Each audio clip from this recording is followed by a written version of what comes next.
My brother's best friend has a strong possessive streak toward me. On the day I married my first love, he warned me not to marry him, but I didn't listen. However, after the wedding, I frequently suffered abuse from my husband, so I fled with my children and sought help from my brother's friend. To my surprise, he used this opportunity to threaten me into sleeping with him. I never thought I'd be desperate enough to call King, yet here I was, standing on the side of the road with a diaper bag in one hand and a car seat in the other, my old red sedan sitting lifeless behind me. When his truck rolled up, I swear my heart stopped. I hadn't seen him in 3 years, not since before my life turned into one long nightmare. He stepped out, looking exactly the same, broad, dangerous. I tried to act casual, but when I pulled Zuri out and strapped her into his back seat, his eyebrows shot up. "Is that a car seat?" he asked. "Yeah," I muttered, focusing on buckling her in. He didn't say anything else, just watched me. I could feel the weight of his stare, heavy as chains. Sliding into the passenger seat, I fastened my belt so fast it nearly jammed. My knee bounced as I gnawed on my lip. "Can we just go?" He leaned back in, one brow cocked. "Any reason we're leaving your car here to collect dust?" "It's dead," I lied.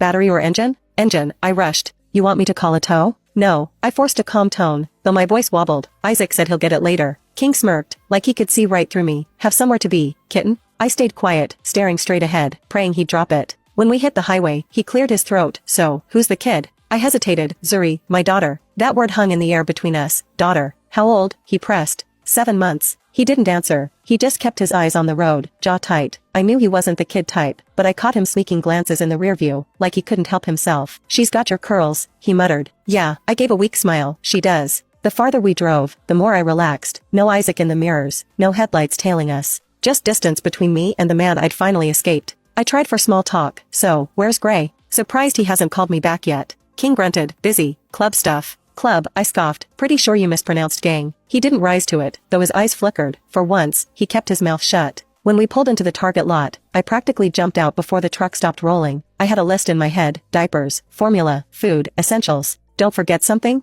King's voice barked from behind me. I froze. "What?" He pointed at the car seat. "You leaving the kid?" "She's asleep. I'll be quick." He looked doubtful, but I slammed the door and ran inside. 5 minutes later, Zuri's cries cut through the parking lot like a siren. I wasn't there to see it, but when I turned at the checkout line, there he was, King, storming into Target with my baby cradled awkwardly in his arms, leather jacket damp across the chest. "She pissed all over me," he grumbled, shoving her toward me. The cashier giggled. "Hubby to the rescue, huh?" My cheeks burned. "He's not." King smirked, and I bit my tongue. "Never mind." Then my card declined. Cold panic rushed through me. Isaac had frozen everything. I felt the ground tilt under my feet. Before I could decide whether to abandon the cart, King casually swiped his own card, like it was nothing. I whispered, "Why would you?" "Shut up and take the kid," he said. "No room for argument." I did. By the time we reached his house, my nerves were frayed. The place was spotless, not what I expected from him at all. "You sure about this?" I whispered, glancing around. Staying here?" He shot me a look over his shoulder. "You called me. What kind of man would I be if I left you out there?" Later, after Zuri finally passed out, King came downstairs. He leaned back in the armchair across the room, his amber eyes drilling into me. "Tell me something, kitten," he said, voice low. "Why'd your card decline?" "Don't feed me the mom brain excuse. Your husband's loaded." My throat tightened. It was just locked. "And your phone?" he pressed.